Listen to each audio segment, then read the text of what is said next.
Okay, so let me show you a little up close the difference in the augers from a British pattern to a Japanese pattern. So this is the Japanese pattern, and this is the British pattern.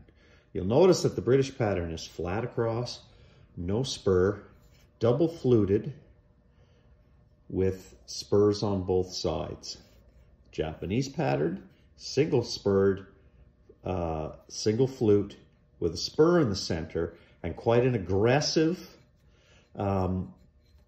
spiral. This is more of a Jenkins pattern, okay?